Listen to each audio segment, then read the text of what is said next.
Selamat pagi pemirsa, Lingkar Pagi edisi Jumat 4 Juli 2025 kembali hadir menemani Anda. Beragam berita aktual dari seluruh Nusantara akan hadir dalam 60 menit ke depan. Bersama saya Mia Pratiwi, berikut Lingkar Pagi selengkapnya.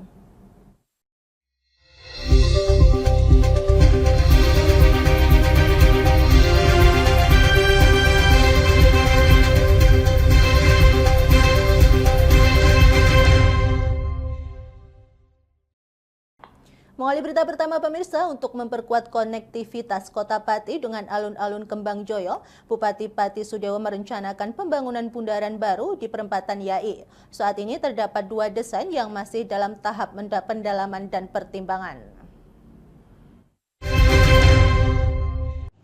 Kemudian ke arah sini adalah Rumah Sakit Suwondo. Inilah 2 desain rancangan perempatan Yai yang akan diubah oleh Bupati Sudewo untuk membangun bundaran penghubung Kota Pati dengan alun-alun Kembang Joyo. Penataan ulang alun-alun Kembang Joyo, pembangunan bundaran, serta revitalisasi Pasar Yai dirancang untuk dimulai pada tahun 2026 mendatang. Pemerintah daerah pun masih melakukan perhitungan anggaran dan kajian teknis. Bupati Sudewo juga merencanakan pemasangan patung Ki Hajar Dewantara di tengah bundaran sebagai simbol komitmen pembangunan daerah yang berorientasi pada pengembangan sektor pendidikan dan sumber daya manusia. Mungkin itu saja. Rencana bundaran Yai, bundaran yang ada di depan alun-alun Kembang Joyo, yang sekaligus penataan Pasar Yai, sekaligus penataan alun-alun Kembang Joyo, itu akan kita mulai pelaksanaannya di tahun 2026. Dengan bundaran itu akan membuat alun-alun Kembang Joyo menjadi satu kesatuan dengan Kota Pati. Dan patung dalam bundaran itu, ide ini sementara adalah patung Ki Hajar Dewantara sebagai tema pendidikan, bahwa dengan patung itu sebagai simbol bahwa kami menitik beratkan pembangunan di bidang pendidikan dalam rangka mewujudkan sumber daya manusia yang unggul di Kabupaten Pati. Nanti membongkar pasar, Pak? Membongkar pasar, Pak, nanti? Membongkar Pasar Yai. Pasar Yai nanti kami bongkar total. Pasar Yai nanti kami bongkar total, kita rubah menjadi taman edukasi, taman rekreasi, untuk satu kesatuan dengan bundaran itu dengan alun-alun Kembang Joyo. Ada relokasi Pedagangnya nanti kita carikan solusi. Anggarannya berapa Pak nanti rencana? Masih dihitung. Tak hanya itu, Pasar Yai rencananya akan dikonversi menjadi taman edukasi yang terintegrasi dengan alun-alun Kembang Joyo. Pemerintah daerah pun tengah menyiapkan solusi untuk penataan pedagang agar pembangunan dapat berjalan tanpa menimbulkan dampak sosial negatif. Dari Pati, Mutia Parasti, Lingkar TV melaporkan. Ini masih didiskusikan lagi. Pemirsa, untuk meningkatkan pelayanan air minum di Kabupaten Pati, Bupati Sudewo menunjuk pelaksana tugas Direktur PDAM Tirta Bening serta memberikan arahan langsung kepada para pegawai yang menargetkan jumlah pelanggan mencapai 100.000 pada tahun 2026 mendatang.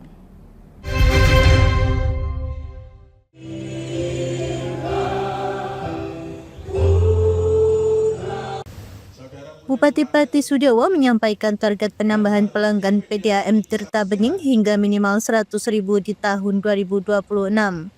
Arahan disampaikan langsung kepada para pegawai pada hari Rabu 2 Juli 2024 sore. Dalam kesempatan itu, Bupati Sudewo menunjuk Setio Hadi sebagai pelaksana tugas Direktur PDAM Tirta Bening. Sementara Nasikun ditunjuk menjadi pelaksana tugas Dewan Pengawas PDAM. Ia menekankan agar kepemimpinan baru dapat melakukan pembenahan di berbagai bidang, seperti manajemen, sumber daya manusia, keuangan, maupun pelayanan publik. Pemanfaatan air di Bendung Kembang Kempis sebagai sumber air baku pun dipersilakan. Paradigma yang baru adalah paradigma melayani masyarakat. Jangan berpikir sedikit pun untuk kepentingan pribadi bekerja di PDAM. Yang kedua, saya minta kepada jajaran pimpinan untuk dilakukan evaluasi manajemen, evaluasi sumber daya manusia, evaluasi keuangan, evaluasi pelayanan, dan semuanya. Kemudian target yang hendak dicapai oleh PDAM ke depan adalah memperluas wilayah layanan. Kalau sekarang hanya 40.600 pelanggan, target di tahun 2026 harus sampai minimal 100.000 pelanggan. Mengingat masih banyak warga Kabupaten Pati yang membutuhkan air, utama di saat musim kemarau. Ada bantuan dari mobil tangki dan segala macam. Ketika dia menghadapi kesulitan itu, bila mana PDAM bisa menjangkau mereka, melayani mereka, hal yang semacam itu tidak akan terjadi.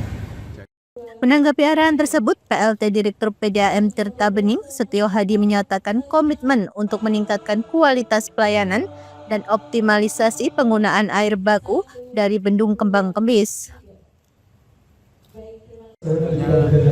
Cakupan pelayanan yang kita dahulukan, pertama menindaklanjuti hukum visi Wilayah Berdam memang luar biasa untuk kita kembangkan, khususnya wilayah Jakenan dan sekitarnya.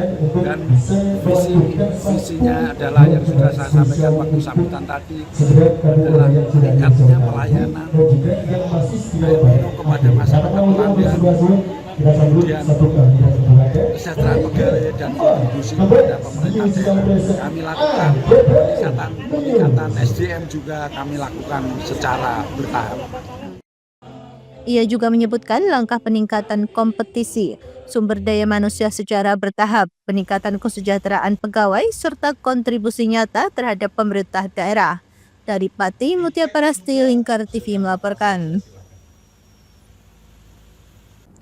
Pemirsa, Rumah Sakit Umum Daerah Dr. R. Sutrasno Rembang kembali mencatat terobosan baru dalam dunia kesehatan. Untuk pertama kalinya digunakan di wilayah Eks-Karisidenan Pati, RSUD ini menghadirkan teknologi penghancur batu ginjal tanpa sayatan yang dikenal dengan nama Fansrir.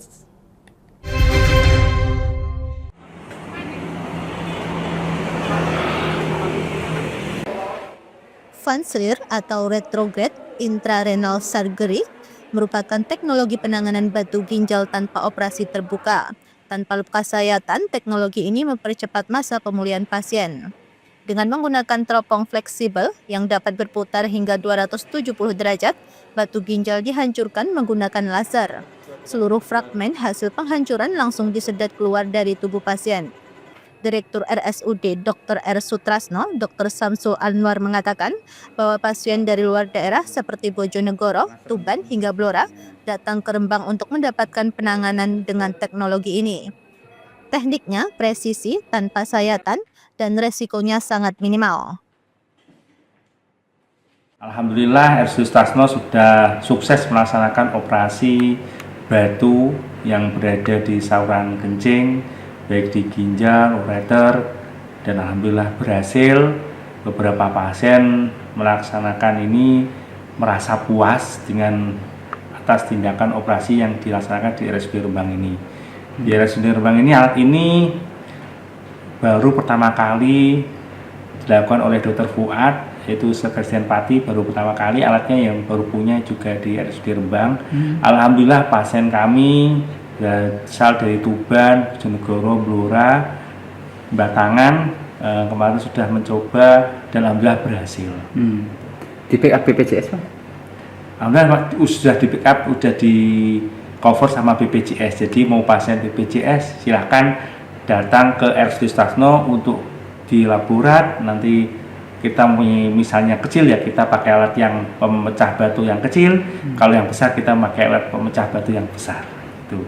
Berarti alat Fansrir ini berarti tanpa bedah atau gimana Mas? Ya, tanpa bedah. Tanpa bedah, jadi mengurangi sayatan. Gitu. Menggunakan apa Mas yang dimasukkan? Menggunakan laser nanti yang besar, yang kecil tuh dengan getaran. Jadi laser ditembak des gitu, betul besar akan pecah. Gitu. Oke. Pakai ada kameranya juga? Ada, jadi akan mengetahui posisi kamera di situ. Jadi kalau misalnya dia 3D-nya akan kelihatan batunya sudah pecah seberapa, yang kecil nanti akan tinggal diambil seret gitu, di kantol intinya. Oke. Ia menambahkan layanan Fansrir ini juga dapat diakses melalui program BPJS Kesehatan. Dengan demikian, masyarakat tak perlu khawatir terkait biaya. Sebelumnya, RSUD ini juga telah memiliki teknologi lithotripter ESWL yang digunakan untuk menghancurkan batu ginjal berukuran kecil. Dari Rembang, Fikirio, Lingkar TV melaporkan. Pemirsa, jajanan tradisional yang sudah melegenda ini masih menjadi primadona di Kabupaten Blora. Kue serabi dengan cita rasa legit dan gurih tetap menjadi buruan masyarakat hingga saat ini.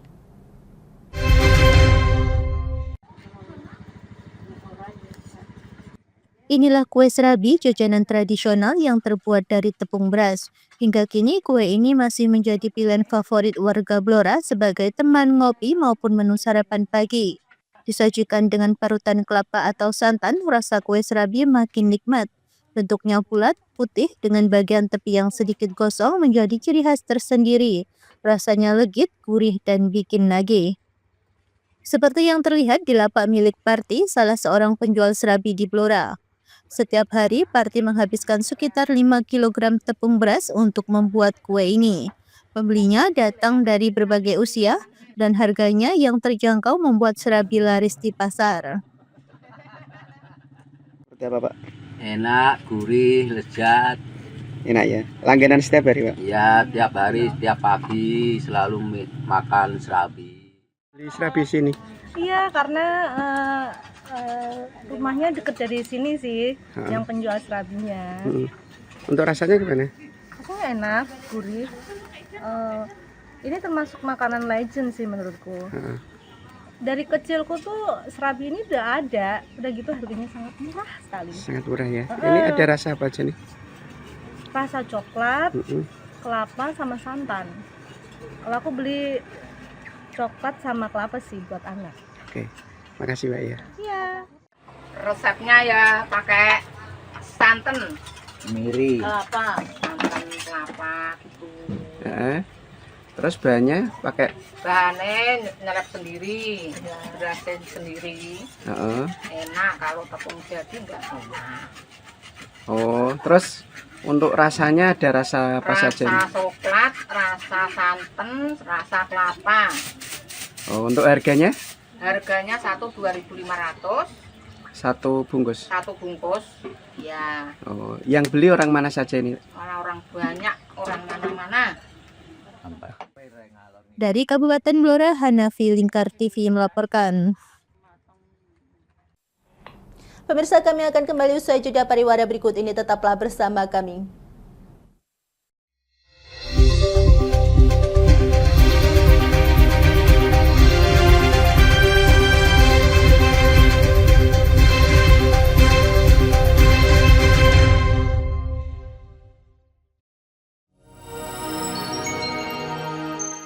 Selain si retinol ini, kalau itu ngomongin retinol, apa sih dok sebenarnya retinol itu? Bagus sih programnya. Yang saat ini ya kayaknya sudah beberapa tahun yang Wah, boleh banget nih ditonton setiap hari. Meanwhile,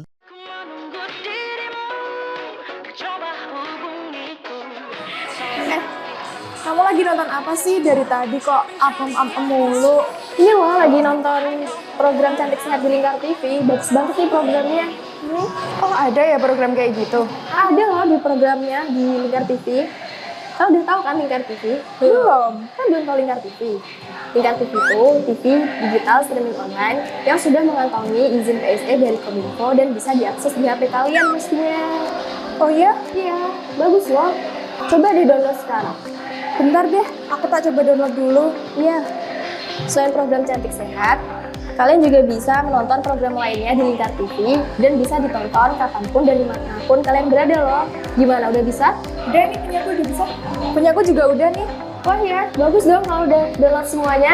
Tunggu apa lagi? Sekarang giliran kamu download aplikasi Lingkar TV di Play Store.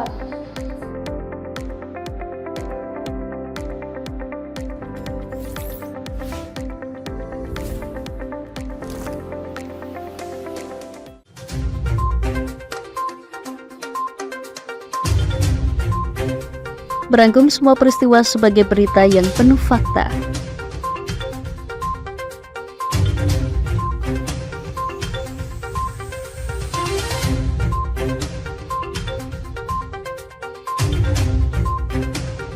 Saksikan Jateng hari ini setiap Senin hingga Sabtu hanya di Lingkar TV.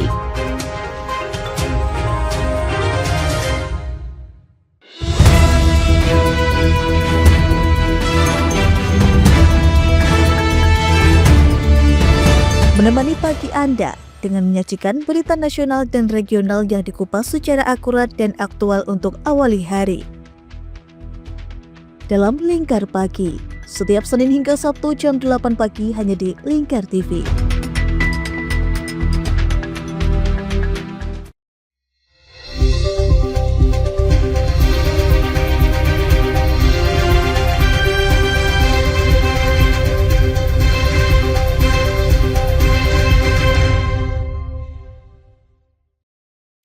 Pemirsa, jual beli uang kuno ternyata bukan sekedar hobi biasa. Aktivitas ini bisa menjadi peluang usaha yang menjanjikan seperti yang dijalani oleh seorang warga Semarang.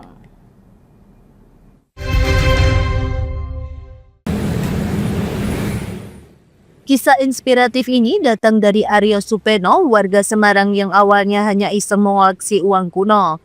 Kini hobinya itu telah berkembang menjadi usaha penukaran uang kuno yang menjanjikan. Semua bermula pada tahun 2017 saat Aryo mulai mengoleksi uang Rp1.000 bergambar kelapa sawit. Ketertarikannya semakin tumbuh hingga akhirnya ia memutuskan untuk menjadikan hobi tersebut sebagai peluang bisnis. Pada tahun 2022, Aryo membuka kios penukaran uang kuno di Jalan Kedung Mundu, Kota Semarang. Usaha ini telah berjalan selama 3 tahun hingga sekarang. Ia mengaku dalam sebulan dapat meraup omset lebih dari Rp5 juta. Meski tampak sederhana, pekerjaan ini membutuhkan ketekunan dan kejulian dalam setiap prosesnya.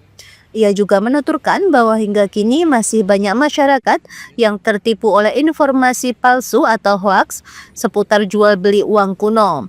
Karena itu, selain berjualan, Aryo kerap memberikan edukasi kepada calon pembeli maupun penjual. Menurutnya, nilai jual uang kuno tidak ditentukan dari seberapa lama tahun cetaknya, melainkan dari seberapa langka uang tersebut. Semakin sulit ditemukan, semakin tinggi pula harganya. Di Semarang sini,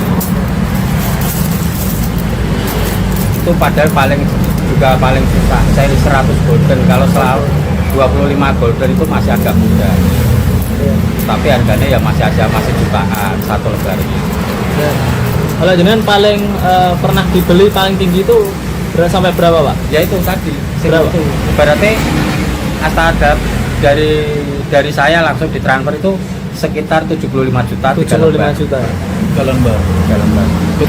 Kalau yang fokus membuka kios ini mulai tahun berapa, Pak? Fokus akhirnya? Fokus ini 2022. Berarti per bulan mungkin kira-kiranya berapa, Pak? Sampai berapa, Pak? Ya karena kadang saya berpikir, kadang saya di sini kerjanya kayak orang santai, duduk apa-apa, online aja jarang. Ya tapi bukan online, cuma saya jualan posting itu jarang. Tapi ya dari seller-seller itu sering beli ke sini itu kalau 1 bulan itu bisa sampai kurang lebihnya 5-10 juta. 5-10 juta. Dari Kota Semarang, Sahril Muaz, Lingkar TV melaporkan.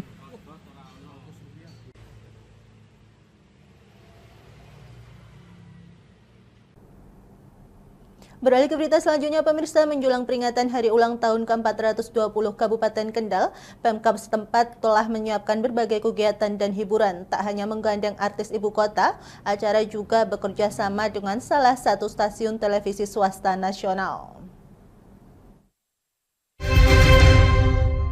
Hari jadi Kabupaten Kendal. Sebelumnya saya ucapkan terima kasih kepada Pemerintah Kabupaten Kendal tengah mempersiapkan serangkaian kegiatan untuk memeriahkan Hari Jadi ke-420 yang jatuh pada 28 Juli mendatang. Tahun ini perayaan mengusung tagline Open the Future menuju Kendal berdikari. PJ Sekda Kendal Agus Dwi Lestari selaku Ketua Umum Panitia mengatakan karena kebijakan efisiensi anggaran tidak semua kegiatan dibiayai oleh APBD. Untuk itu, Pemkab menggandeng berbagai pihak swasta guna menyukseskan perayaan ini. Dua agenda besar hasil kolaborasi swasta yang sudah dijadwalkan adalah Hiu Selatan Head Enduro Internasional pada 4 hingga 6 Juli dan Karnaval SCTV pada 12 hingga 13 Juli yang akan menghadirkan artis nasional seperti Happy Asmara dan Lala Widi. Rangkaian acara juga mencakup hiburan musik, pertunjukan kesenian tradisional, serta pameran UMKM dan produk usaha lokal. Sejumlah dinas turut menggelar kegiatan seperti Job Fair oleh Disperinaker, Festival Administrasi Kependudukan dari Disdukcapil, dan pemeriksaan kesehatan gratis oleh RSUD Suwondo. Di lokal yang ada di Kabupaten Kendal. Jadi tidak harus kegiatannya harus ada mendatangkan artis ibu kota saja. Kemudian yang ketiga adalah hari jadi Kabupaten Kendal ini tidak terpusat hanya di ibu kota kabupaten yaitu di Kendal, tapi harapan dari Bupati, Pak Wakil Bupati, biar bisa dinikmati oleh warga yang di luar kecamatan Kendal, karena Kabupaten Kendal kan ada 20 kecamatan, sehingga ada beberapa titik nanti yang akan kita jadikan lokasi untuk peringatan. Kita bentuk 2 koordinator di Siboli dan ex Kabupaten Silokator. Jadi nanti kita baru bentuk koordinator di kecamatan di Singorojo, Bojalimbangan, dan kecamatan di wilayah barat yaitu di Sukorejo, Patean, Kabrung, dan Pelantungan. Harapannya tidak hanya satu kecamatan, satu titik hari jadi itu. Sementara itu, Ketua Pelaksana HUT Kendal, Suharjo, menambahkan bahwa beberapa kegiatan juga akan digelar di wilayah Kawedanan Boja dan Selokaton untuk menjangkau masyarakat lebih luas. Di lapangan Selokaton pada 19 Juli akan digelar pertunjukan barongan, kuda lumping, dan musik rakyat. Sedangkan di RTH Boja pada 20 Juli masyarakat akan disuguhkan seni budaya, senam massal, lomba, dan hiburan musik. Puncak perayaan akan digelar pada 28 Juli, diawali upacara di Stadion Kendal, dilanjutkan resepsi di pendopo kabupaten. Sehari sebelumnya juga akan digelar rapat paripurna istimewa DPRD sebagai bagian dari rangkaian HUT ke-420 Kabupaten Kendal. Lancar untuk kegiatan, tapi yang jelas kalau yang sudah dari OPD yang secara fungsional itu memang melekat di masing-masing kegiatannya. Dari Kendal, Jawa Tengah, Wahyu di Lingkar TV melaporkan. Rangkaian hari jadi ini juga tidak hanya melibatkan pemerintah saja. Pemirsa, Komisi Pemilihan Umum Kabupaten Demak menggelar rapat pleno terbuka rekapitulasi pemutakhiran data pemilih berkelanjutan atau PDPB untuk pemilu tahun 2029. Dalam rapat tersebut, jumlah pemilih di Kota Wali tercatat mengalami penurunan sebanyak 1.970 pemilih. Beginilah suasana rapat pleno PDPB yang digelar di Aula KPU Kabupaten Demak. Rapat ini dipimpin langsung oleh Ketua KPU Demak dan dihadiri oleh perwakilan Forkopimda, partai politik, serta Bawaslu. Pemutakhiran data pemilih berkelanjutan atau PDPB merupakan amanah dari Undang-Undang Nomor 7 Tahun 2017 serta PKPU Nomor 1 Tahun 2025. Proses ini dilakukan secara berkala setiap triwulan hingga tahapan pemilu 2029 dimulai. Ketua KPU Demak, Siti Ulfaati, menjelaskan bahwa data diperoleh dari KPU Republik Indonesia, lalu disinkronkan dengan hasil koordinasi bersama instansi terkait, termasuk Bawaslu, untuk mendapatkan masukan yang valid. Hasil pleno menunjukkan jumlah pemilih di Demak menurun dari 907.162 menjadi 905.190 orang. Penurunan ini disebabkan oleh sejumlah faktor seperti pemilih yang meninggal dunia, pindah domisili atau alih status menjadi anggota TNI atau Polri. Berkelanjutan ini adalah salah satu kerja yang memang merupakan amanah dari Undang-Undang 7 tahun 2017 dan juga dilengkapi dengan PKPU 1 tahun 2025. Jadi untuk pemutakhiran ini kami lakukan setiap tri semester 3 bulan sekali dan ini adalah tri semester kedua. Nah, dari data yang kami miliki memang di DPT pemilu kemarin kami menetapkan ada 907.162 pemilih, dan kemudian di pemutakhiran daftar pemilih ini ada 905.190. Jadi dari data kemarin turun sekitar 1.970 data pemilih. Nah, ini penurunan ini dikarenakan beberapa data yang masuk ke kami, ada data TMS yang sekitar 9.000 sekian, ada data pemilih baru sekitar 7.000 sekian, termasuk data yang ditangguhkan semacam itu. Ia berharap masyarakat dapat aktif berpartisipasi dalam pemutakhiran data pemilih dengan melaporkan perubahan data anggota keluarga atau tetangga ke KPU Demak. Hal ini penting agar daftar pemilih tetap pemilu 2029 nantinya lebih valid dan berkualitas. Dari Kabupaten Demak, Burhanuddin Aslam, Lingkar TV melaporkan. Ini adalah salah satu kerja yang memang merupakan amanah dari Undang-Undang 7 tahun 2017 dan juga dilengkapi dengan PKPU 1.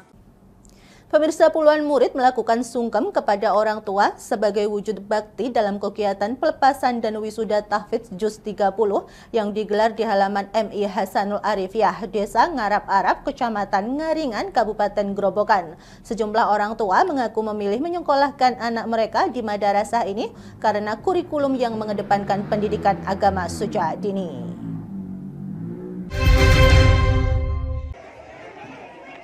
Beginilah suasana haru saat puluhan murid di Hasanul Arifiyah, Desa Ngarap Arab, Ngaringan, Grobogan mengikuti kegiatan pelepasan siswa dan wisuda tahfidz Juz 30 bersama orang tua mereka.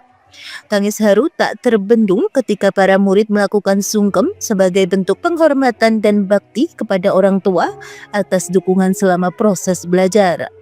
Meski berlokasi jauh dari pusat kota, MI Hasanul Arifiyah mampu bersaing dengan sekolah lainnya.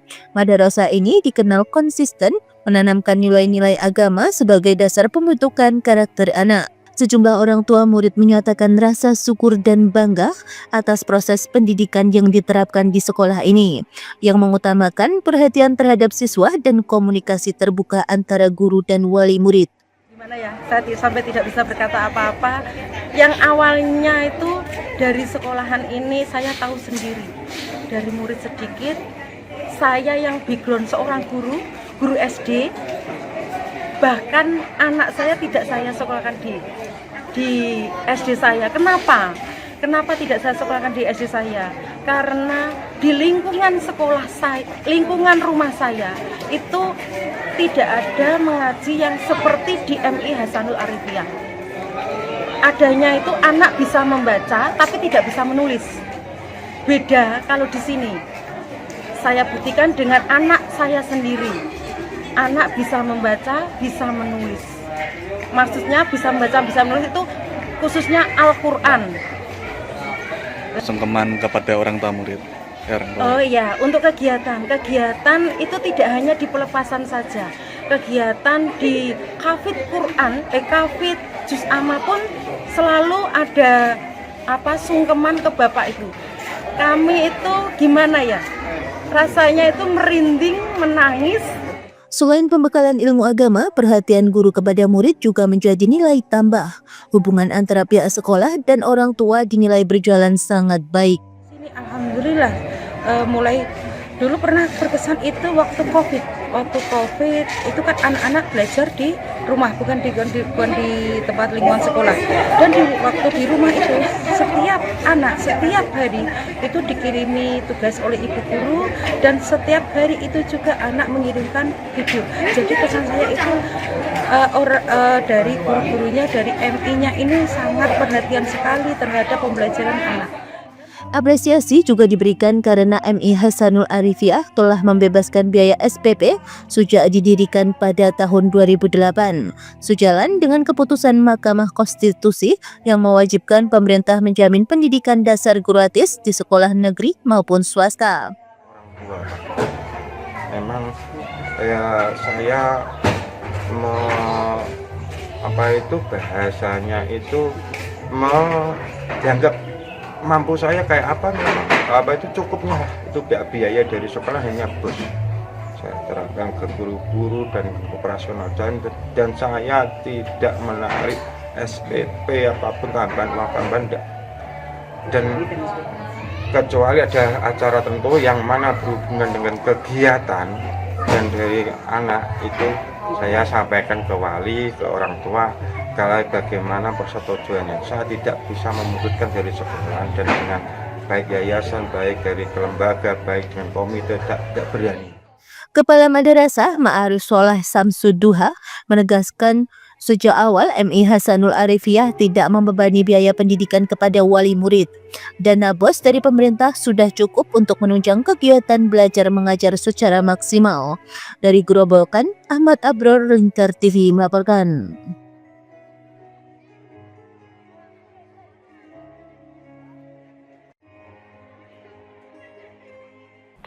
Pemirsa, kami akan kembali usai jeda pariwara berikut ini, tetaplah bersama kami.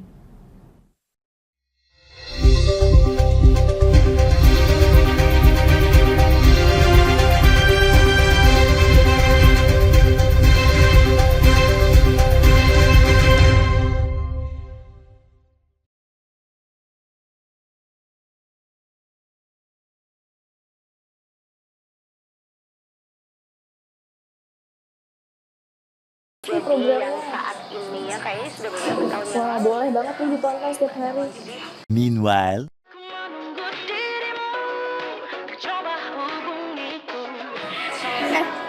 Kamu lagi nonton apa sih dari tadi kok apem-apem mulu? Ini loh lagi nonton program Cantik Sehat di Lingkar TV. Bagus banget nih programnya. Oh, ada ya program kayak gitu? Ada loh di programnya di Lingkar TV. Kau udah tahu kan Lingkar TV? Belum. Kan belum tahu Lingkar TV. Lingkar TV itu TV digital streaming online yang sudah mengantongi izin PSE dari Kominfo dan bisa diakses di HP kalian mestinya. Oh iya? Iya, bagus loh. Coba di-download sekarang. Bentar deh, aku tak coba download dulu. Iya. Selain program Cantik Sehat, kalian juga bisa menonton program lainnya di Lingkar TV dan bisa ditonton kapanpun dan dimanapun kalian berada loh. Gimana, udah bisa? Udah nih, punyaku udah bisa. Punyaku juga udah nih. Oh ya, bagus dong kalau udah download semuanya. Tunggu apa lagi? Sekarang giliran kamu download aplikasi Lingkar TV di Play Store.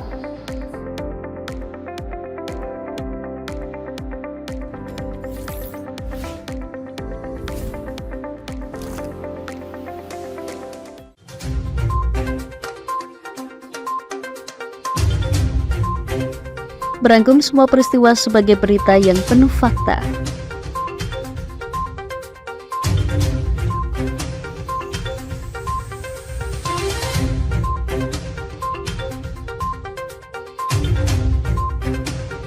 Saksikan Jateng hari ini setiap Senin hingga Sabtu hanya di Lingkar TV.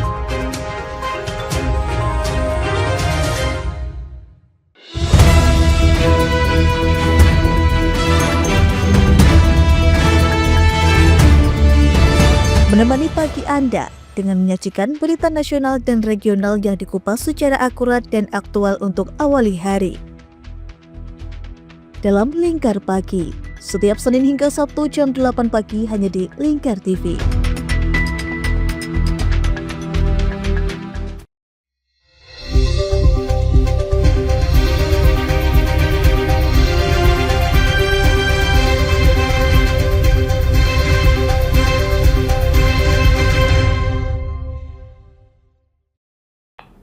Pemirsa, Kejaksaan Agung kembali menggeledah aset PT Sritek, termasuk rumah pribadi Iwan Kurniawan Lukminto dan Dioman Solo Convention Center. Dalam penggeledahan selama 3 hari, penyidik menyita sejumlah dokumen serta uang tunai sebesar 2 miliar rupiah. Iwan mengklaim uang itu dialokasikan untuk pendidikan anak-anaknya.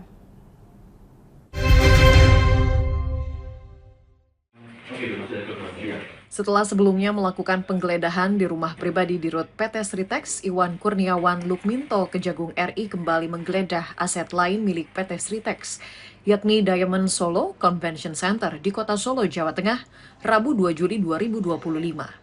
Dalam penggeledahan yang berlangsung selama 3 jam ini, Kejagung RI mengamankan beberapa dokumen penting.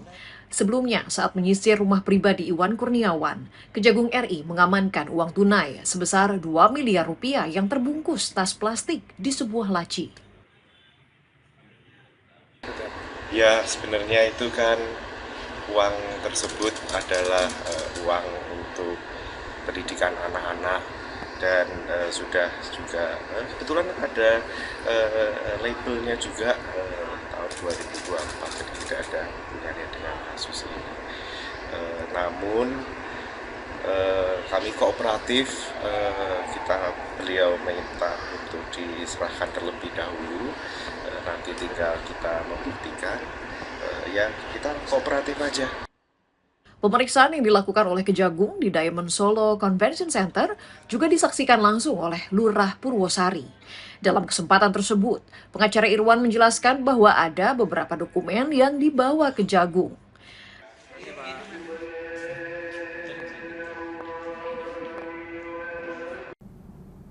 Pemirsa, sebanyak 2.055 kepala keluarga di Desa Sumberjati, Kecamatan Silo, Jember mengalami krisis air bersih akibat banjir bandang yang memutus jaringan pipa ke pemukiman. BPBD Jember mendistribusikan 5.000 liter air bersih pada hari Rabu 2 Juni lalu untuk kebutuhan minum dan memasak.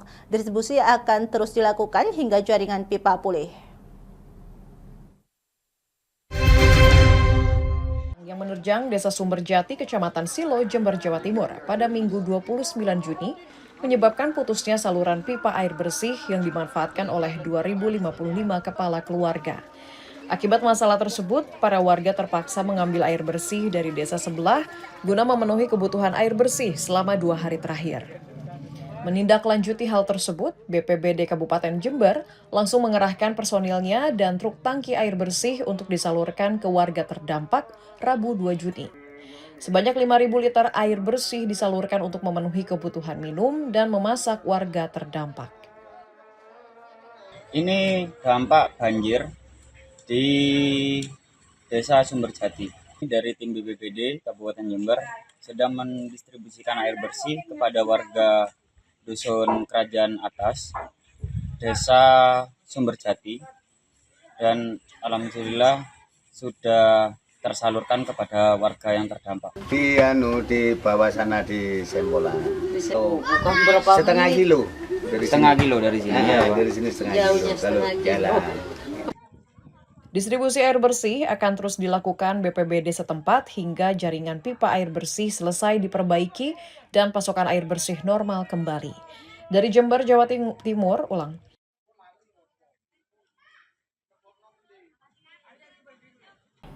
Pemirsa, Kementerian Kelautan dan Perikanan menetapkan pembangunan 100 kampung nelayan merah putih sebagai program prioritas tahun 2025. Dalam rapat kerja dengan Komisi 4 DPR RI, KKP mengajukan tambahan anggaran sebesar 2,2 triliun rupiah dan meminta pembukaan blokir dana sebesar 1,6 triliun guna mendukung program tersebut. Menteri Kelautan dan Perikanan Sakti Wahyu Trenggono menyatakan pembangunan 100 kampung nelayan merah putih KNMP merupakan program prioritas dalam usulan anggaran KKP tahun 2025. Sehingga ia meminta pembukaan blokir anggaran 1,6 triliun rupiah untuk itu.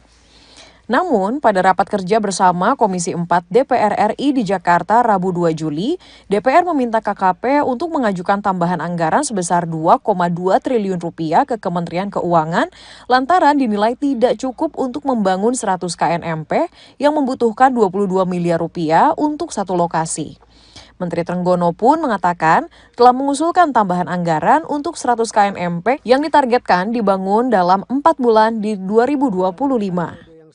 Karena ini seperti itu, maka kami mengusulkan ini disetujui oleh Bapak Presiden, lalu kemudian kita ajukan anggaran ini sebagai satu anggaran tambahan. Kalau itu kemudian dikombinasi menjadi bagian dari pembukaan blokir 1,6 karena butuhnya kalau 100 kira-kira 2,2 triliun. Trenggono menambahkan, pembangunan KNMP adalah proyek strategis nasional yang bertujuan meningkatkan produktivitas masyarakat, kemandirian ekonomi, penciptaan lapangan kerja, hingga peningkatan kesejahteraan. Dengan ini, DPR turut mendukung pembukaan blokir anggaran dan pengajuan tambahan tersebut.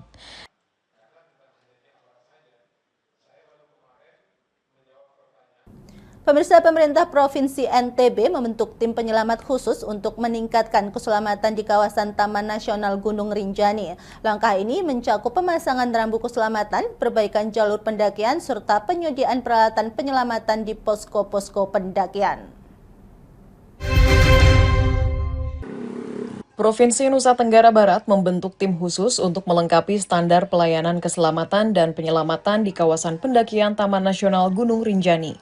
Bekerjasama dengan pihak swasta dan sebuah lembaga pelatihan, tim khusus pada tahap awal ini akan beranggotakan 12 orang yang terdiri dari sejumlah komunitas, pemandu wisata, dan porter lokal. Gubernur NTB lalu Muhammad Iqbal pada Rabu 2 Juli mengatakan pembentukan tim penyelamat khusus untuk memperkuat standar operasional prosedur yang menjadi daya dukung Gunung Rinjani Lombok sebagai salah satu kawasan geopark dunia yang ada di Indonesia. Di sisi lain, pihaknya juga akan mendirikan rambu-rambu keselamatan, tali pengaman, dan melengkapi peralatan di sejumlah posko pendakian tanpa merusak pesona yang ditawarkan gunung tertinggi kedua di Indonesia tersebut. Semua diajak bicara nanti untuk membangun tata kelola di Rinjani yang lebih baik. Itu bagian dari review menyeluruh yang nanti akan kita lakukan. Ini Pak Gubernur akan memimpin pelatihan ini untuk Rinjani. Jadi kita bukan bikin basarnas swasta, bukan. Sekali lagi bukan. Jadi Rinjani akan dibikin oleh pasukannya oleh Gubernur. Jadi membackup ya? Membackup. Nanti kalau yang berangkat pertama adalah tim dari Rinjani ini akan berangkat duluan. Baru basarnas akan membackup. Tim khusus ini pun mulai menjalani pelatihan di Jakarta selama 10 hari ke depan. Meliputi pelatihan pencarian dan pertolongan yang menyesuaikan dengan medan vertikal di Gunung Rinjani, serta pengoperasian peralatan teknologi untuk penyelamatan.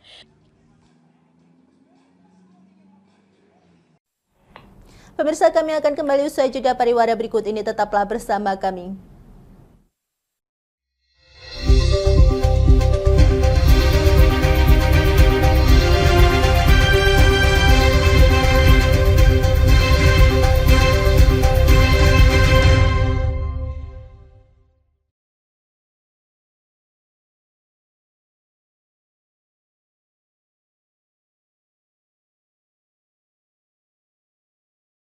Program saat ini ya kayaknya sudah beberapa tahun. Wah, boleh banget nih ditonton setiap hari.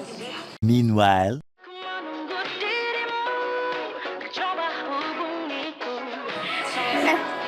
Kamu lagi nonton apa sih dari tadi kok apem-apem mulu? Ini loh lagi nonton program Cantik Sehat di Lingkar TV. Bagus banget nih programnya. Oh, ada ya program kayak gitu? Ada loh di programnya di Lingkar TV. Kau udah tahu kan Lingkar TV? Belum. Kan belum tahu Lingkar TV. Lingkar TV itu TV digital streaming online yang sudah mengantongi izin PSE dari Kominfo dan bisa diakses di HP kalian mestinya. Oh iya? Iya, bagus loh. Coba di-download sekarang. Bentar deh, aku tak coba download dulu. Iya. Selain program Cantik Sehat, kalian juga bisa menonton program lainnya di Lingkar TV dan bisa ditonton kapanpun dan dimanapun kalian berada loh. Gimana, udah bisa? Udah nih, punya aku udah bisa. Punya aku juga udah nih. Wah ya, bagus dong kalau udah download semuanya. Tunggu apa lagi? Sekarang giliran kamu download aplikasi Lingkar TV di Play Store.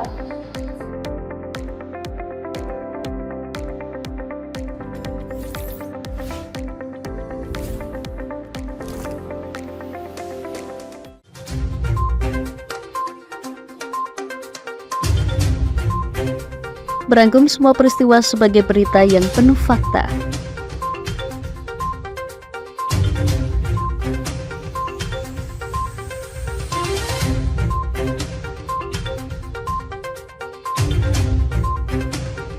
Saksikan Jateng hari ini setiap Senin hingga Sabtu hanya di Lingkar TV.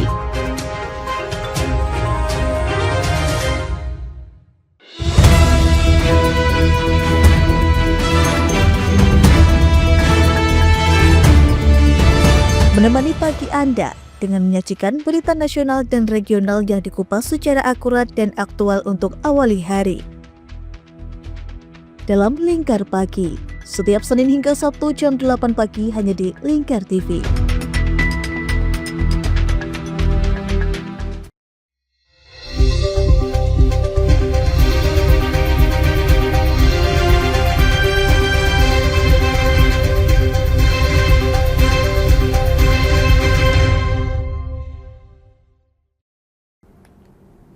Pemirsa, Kejaksaan Tinggi Sumatera Selatan menetapkan 4 tersangka dalam kasus dugaan korupsi pembangunan Pasar Cinde, Palembang. Salah satunya adalah mantan Gubernur Sumsel, Alex Nurdin. Kerugian negara dalam kasus ini ditaksir mencapai 1 triliun rupiah.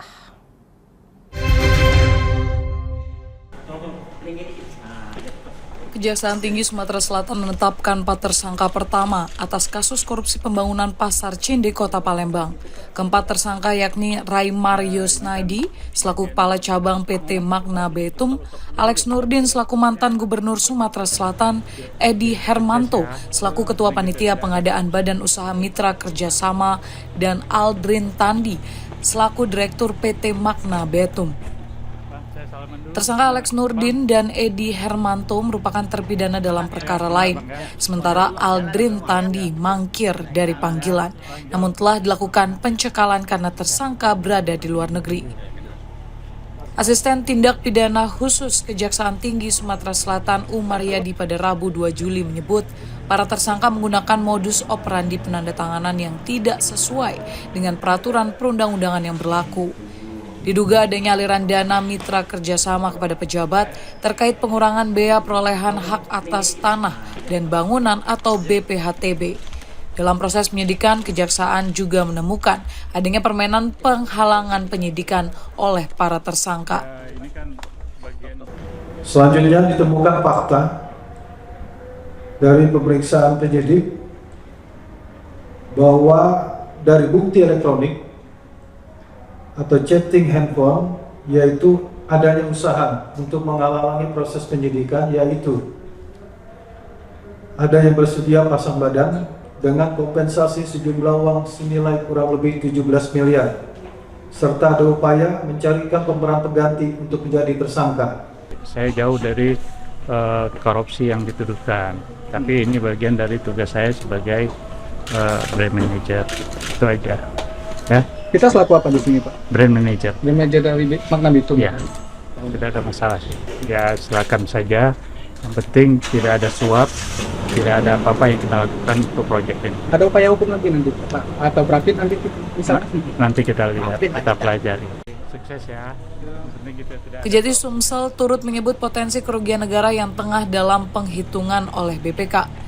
Namun diperkirakan mencapai 1 triliun rupiah dengan penghitungan berdasarkan nilai gedung cagar budaya, BPHTB hingga penghitungan pendapatan asli daerah dari sewa kios dan parkir.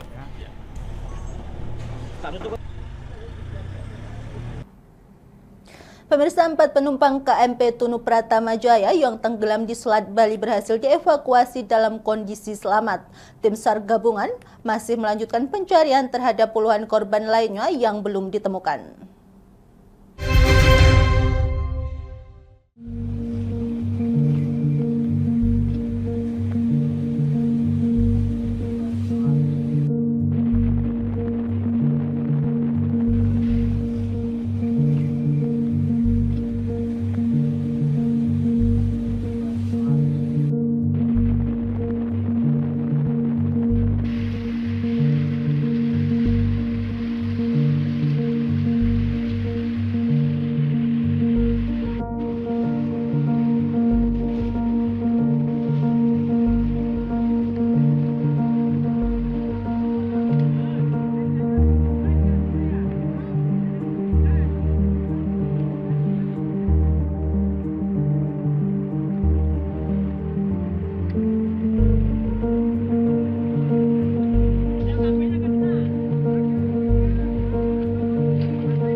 Pemirsa, pelaku UMKM asal Ternate, Siti Sulastri, memanfaatkan limbah buah pala, yaitu bagian daging buah yang biasanya terbuang untuk diolah menjadi dodol. Produk ini tidak hanya mengurangi limbah, tetapi juga telah dipasarkan hingga ke berbagai provinsi di Indonesia.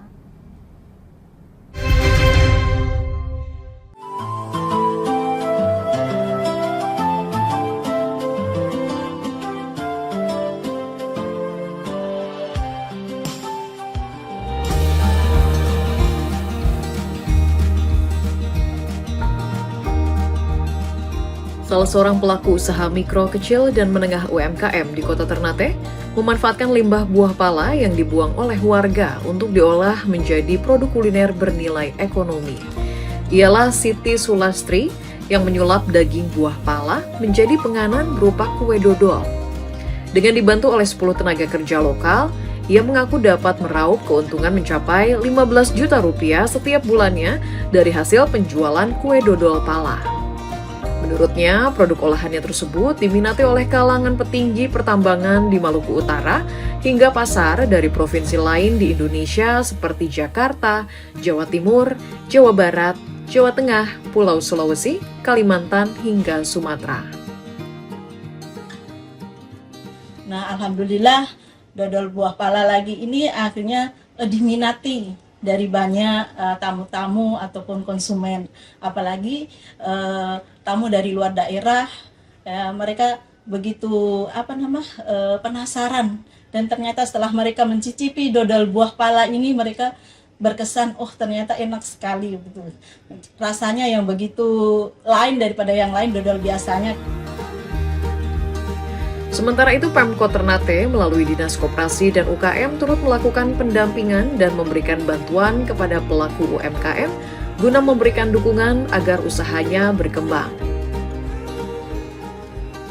Pengembangan kapasitas ini adalah pelatihan-pelatihan di mana yang berkaitan dengan bagaimana mengelola sebuah UMKM, kemudian memperkenalkan bagaimana memanfaatkan media sosial untuk melakukan pemasaran dan promosi. Itu dilakukan oleh Dinas Koperasi sendiri maupun bekerjasama dengan dari pihak ketiga dalam rangka memperkuat kemampuan para pelaku usaha di. Adapun untuk proses pembuatan dodol buah pala, daging buah pala dimasak terlebih dahulu dan dihaluskan menggunakan mesin. Selanjutnya dicampur dengan bahan-bahan pendukung lainnya serta dimasak dan diaduk dalam panci hingga menunggu selama 4 jam.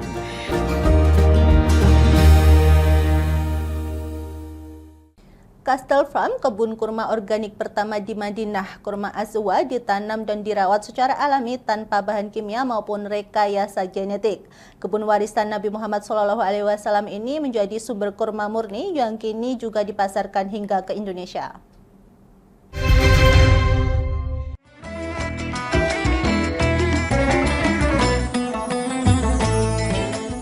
Berkunjung ke Tanah Suci, tepatnya di kota Madinah, Arab Saudi, Antara berkesempatan untuk melihat langsung kebun kurma Ajwa yang begitu dikenal sebagai kurma pilihan Nabi.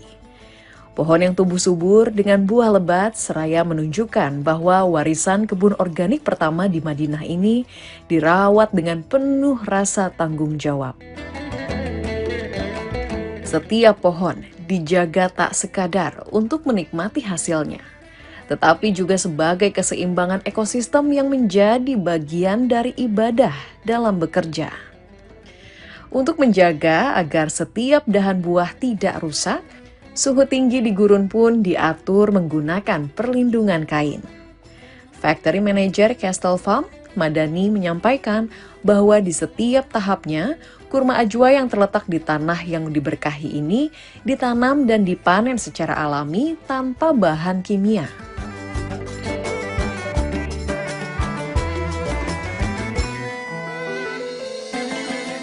All our days are organic. As you understand, organic means that there is no chemical, no additive. We don't do any chemical processing, all natural. As you saw inside in the processing, the dates comes from the tree, goes to cold storage area for storage, and then we go to processing. We do the nice polishing of dates, and after that is sorting. It is AI sorting machine. One of the latest machine is first we can say in Medina area.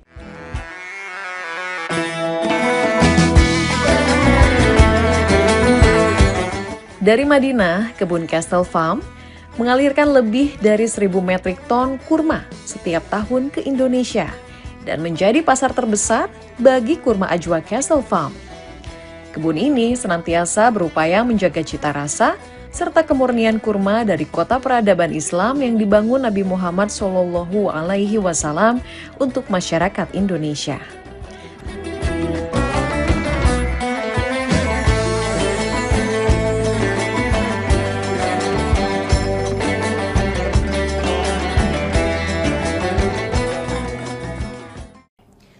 Pemirsa, Lingkar Pagi berakhir sampai di sini. Jangan lupa saksikan Lingkar Siang setiap hari Senin hingga Sabtu pukul 13 waktu Indonesia Barat hanya di Lingkar TV. Saya Mia Pratiwi, mewakili kru yang bertugas pamit undur diri. Selamat pagi dan selamat beraktivitas.